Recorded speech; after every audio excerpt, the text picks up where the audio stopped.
Okay, let's start. This is March 21 S2. Okay, this is a construction company notes the time T days after it takes to build each house of a certain design. The results of a random sample of 60 houses are summarized as follows. Calculate 98% confidence interval for the population mean time. Okay. When I am doing confidence intervals, I need the value of x bar and I need the value of sigma. So x bar is going to be 4820 divided by 60. That gives me 241 over 3. We'll keep that exact for later on. For sigma, I am going to use the unbiased estimator formula minus the mean square.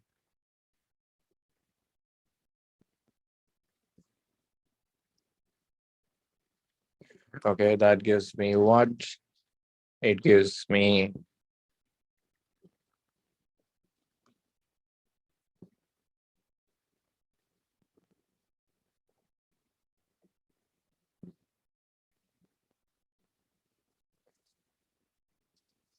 82.09.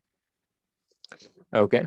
For the confidence interval, I need a 98% value. So I'm going to go to my table and see what's at 99, 2.326.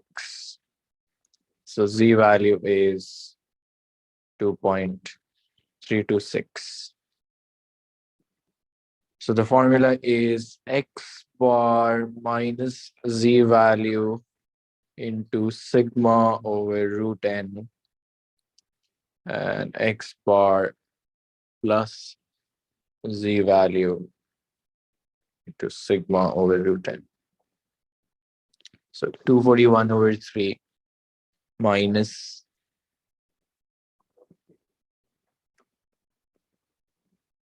sigma square, 2.326 into 82.09 divided by 60, and the entire thing in a root because I had sigma square instead of sigma.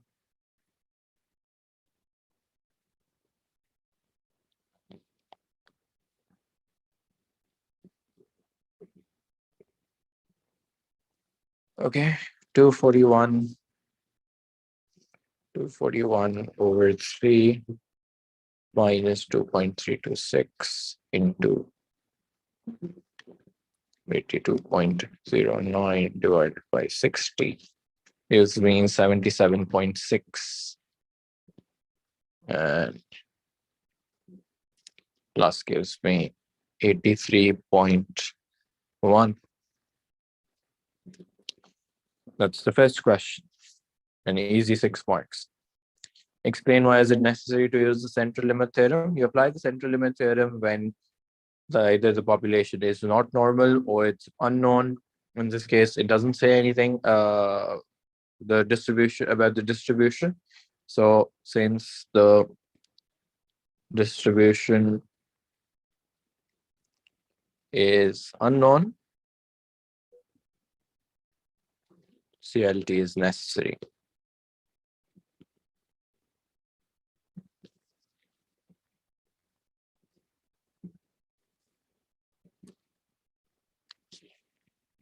Okay, this says the diagram shows a graph of the probability density function of a random variable x. Find the value of the constant k.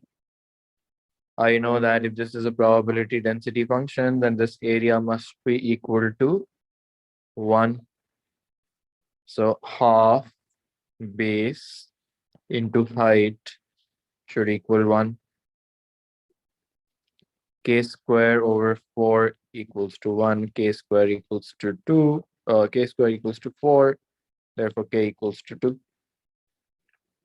Okay, only the positive value because it's on the right hand side. Using this value, find the function. So this is a straight line function. I can see that this value is 2 comma 0 and this value is 0 comma 1.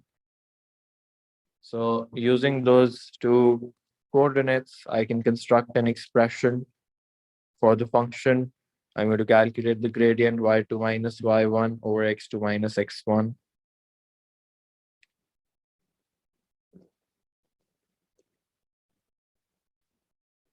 Okay. For the y-intercept, I can write it directly. Y equals to mx plus c, and I get y equals to minus half x plus 1. That's the function. I can write f of x equals to this. For the expectation, I need to integrate over the entire x. So from 0 to 2, I have to integrate x f of x dx. X f of x is minus half x plus 1 dx. Minus x squared over 2 plus x.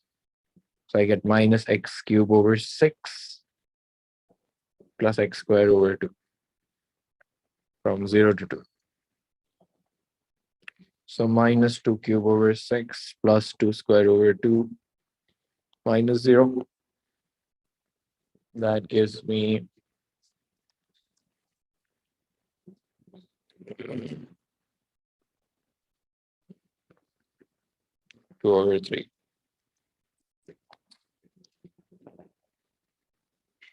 Okay, that was the expectation. Right.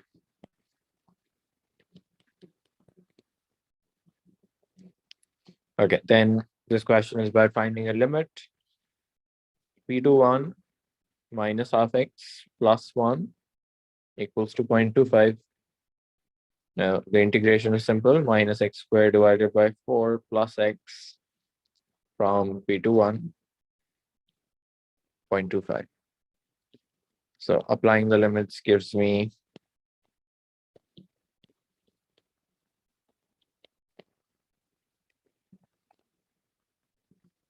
3 over 4 minus p plus p square over 4 equals to 0.25. So I get p square minus p plus 3. So minus 4p plus 3 if I take a factor out the 4.25. So I get p square minus 4p plus 3 equals to 1. P square minus 4p plus 2 equals to 0. I put this in the quadratic formula and I get two values for p.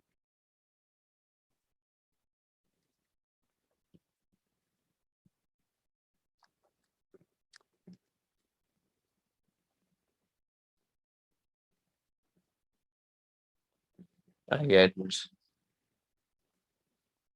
2 plus root 2 and 2 minus root 2. Okay, this one gets discarded. And the reason is that it can't be the lower limit since it's greater than 1.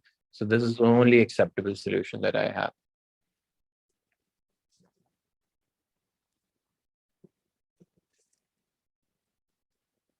Okay.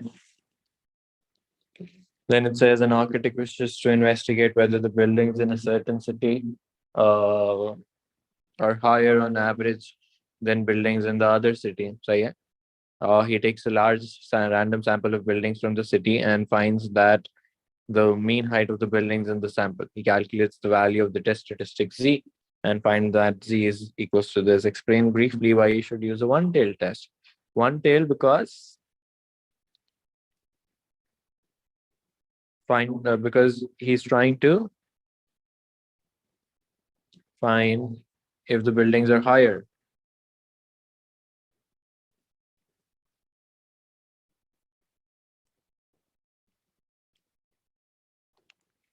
Okay.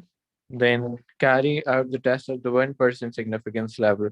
So I don't have a lot of information to go with, but I just know that this is the rejection region, 1%. I'm going to read the value 2.326 for this.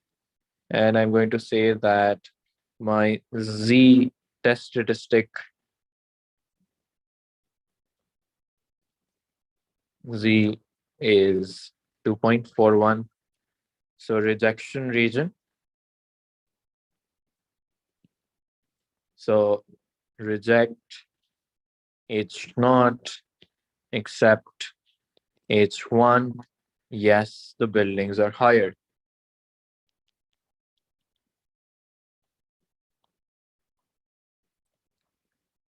Okay.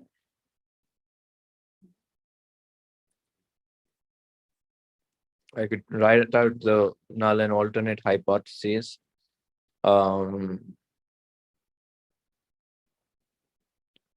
Same as others. I don't have a number for this.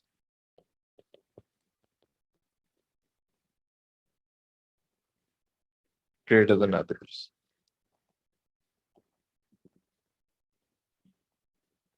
Okay. So simple question. Okay. This says on average 1 in 400 microchips made at a certain factory are faulty. Okay. So the probability of faulty is 1 out of 400.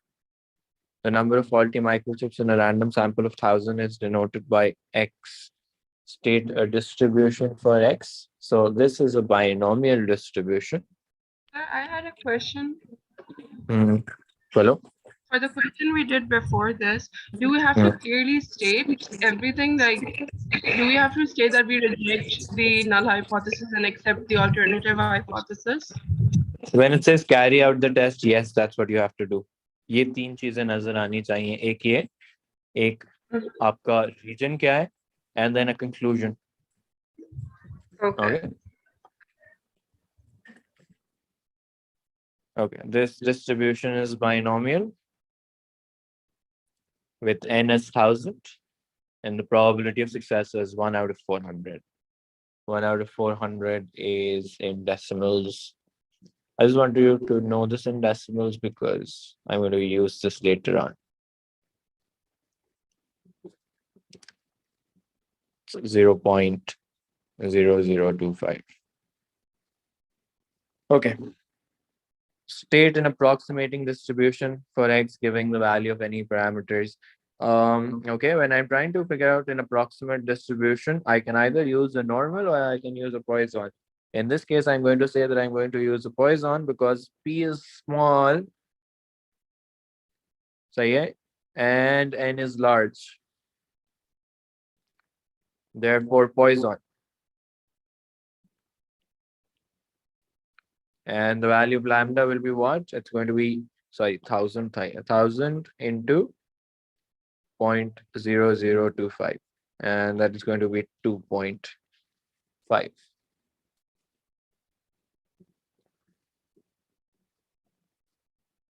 Okay, this then says use this approximating distribution to find the following values.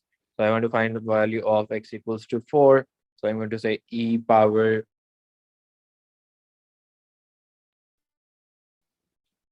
into lambda power 4 divided by 4 factorial. That gives me 0.134. When it says between 2 and 4, so I need to calculate the probabilities of 2, 3, and 4. So e power minus 2.5 into 2.5 squared divided by 2 factorial plus e power minus 2.5, 2.5 cube over 3 factorial plus e power minus 2.5 plus into 2.5 power 4 into 4 factorial. Once I've written this, I can then use my calculator to churn out a value. Okay, I'm going to quickly do this on my calculator.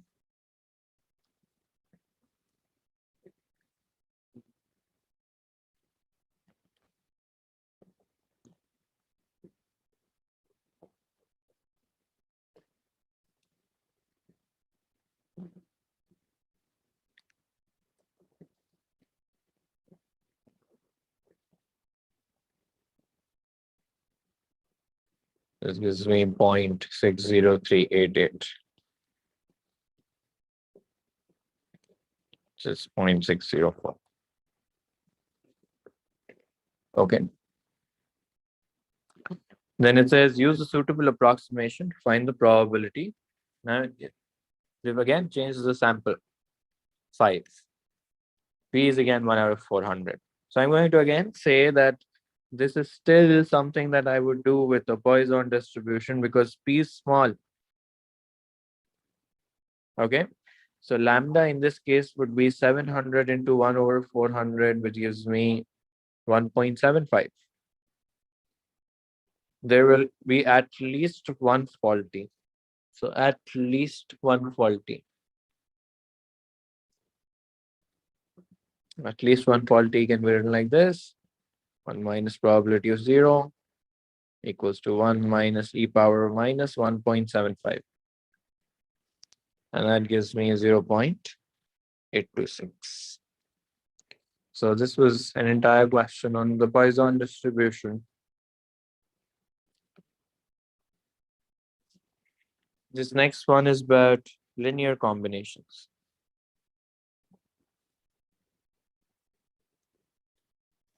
The volumes in liters of juice in large and small bottles have the distribution this and that. Find the probability that the total volume in 3 randomly chosen large bottles and 4 randomly chosen small bottles is less than 25.5. So I'm looking for a total distribution. So 3 large ones plus 4 small ones, comma, 3 into 0.0102 plus 4 into 0.0036. So this is a distribution that I have for the total. 3 into 5.1 plus 4 into 2.5. We get 25.3.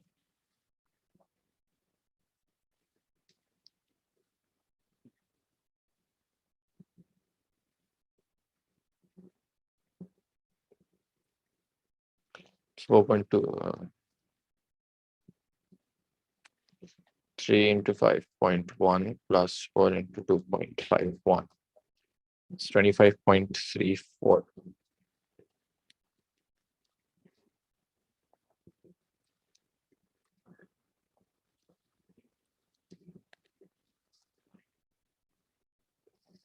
.045.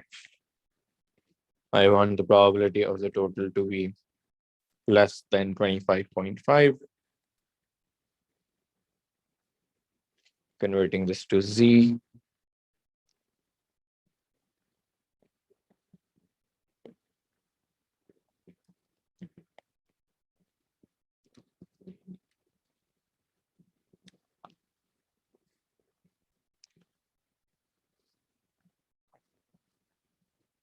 Get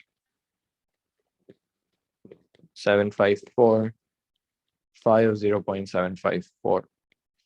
0.5754 is 7, 5, and 4. That gives me 7746.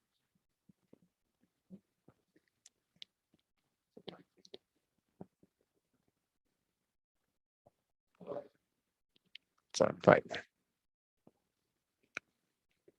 Okay, then the next question is about find the probability that the volume of juice in a randomly chosen large bottle is at least twice.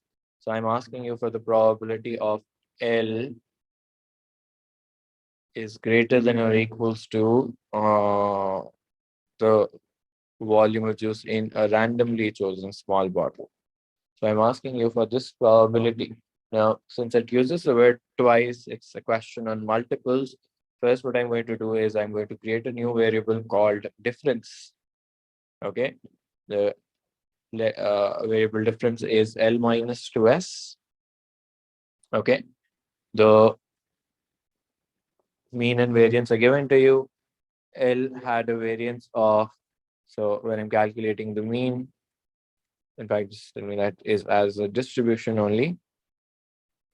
The mean for the large bottle was 5.10. The mean for the small bottle was 2.51. So I get comma, and then the variance was 0.0102, and this time it's going to be 2 squared times the variance of the small bottle. So what I end up with is 0.08 and 0.0246. Then I need to find the probability of difference greater than 0.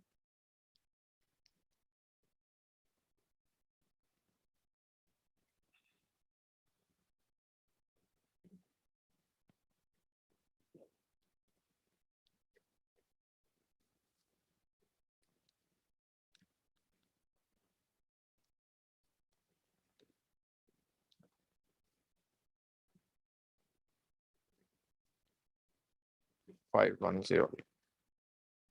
Okay, this gives me 1 minus 5 of minus 0.510, which is 1 minus 5 of this, and it ultimately leads to this.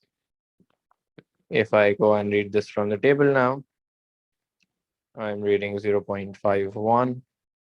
0.51 from the table is 0.6950. So I get a probability of 0.695.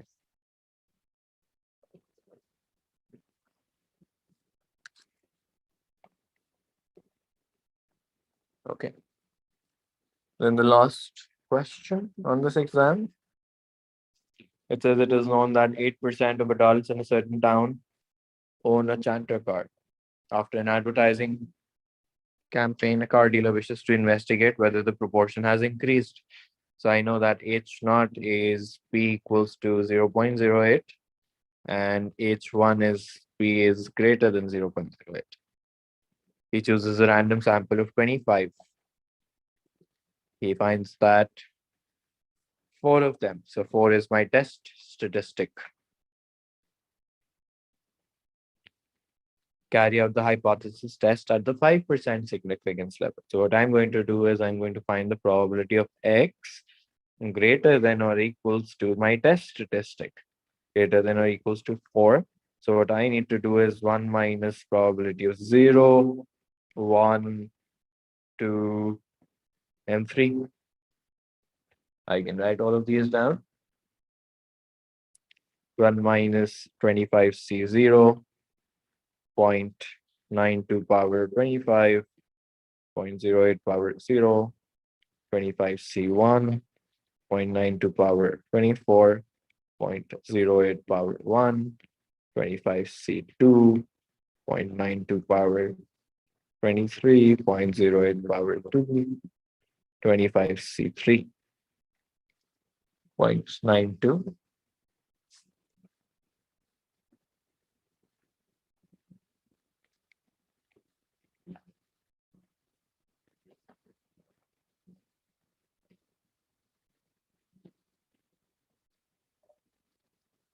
0.08 power 3. Okay, let's quickly calculate this.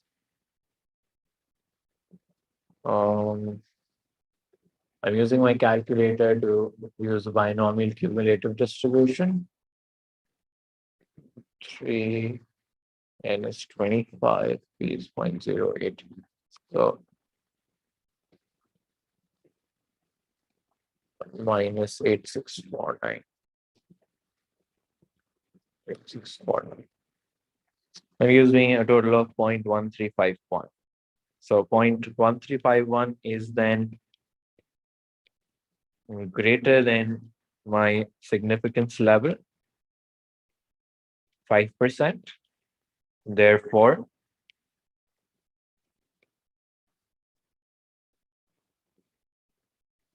except H naught, there is no evidence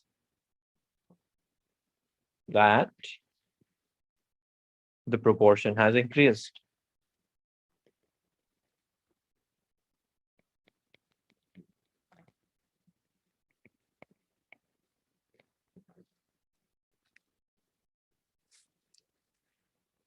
Okay.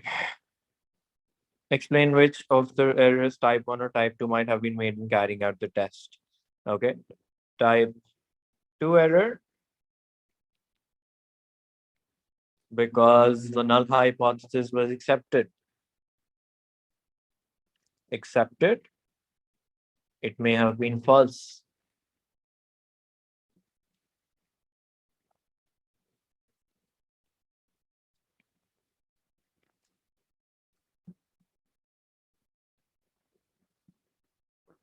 Okay. Then says later the car dealer takes another random sample of 25 from town and carries out a similar hypothesis test at the 5% significance level. So when I'm asking you for the type 1 error, I am basically saying that I want to find out the true significance level, the true rejection region. I just found out that the probability of x greater than or equals to 4 turns out to be 0.1351. So what I should do next is, in order to take this probability down to 5%, I should start a bit of trial and error and see if this works. Okay. If I want to find the probability of all of these, what I need to do is I need to just subtract 0.1351 minus the probability of 4. Okay.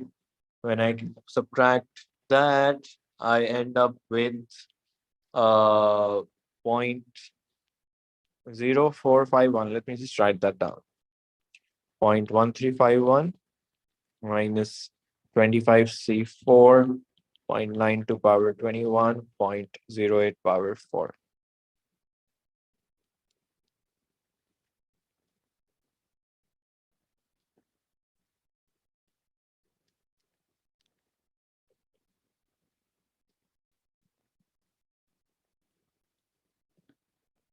Okay, this gives me 0.0451. Now, since I am less than the stated significance, 4.5% is my true significance, and probability of type 1.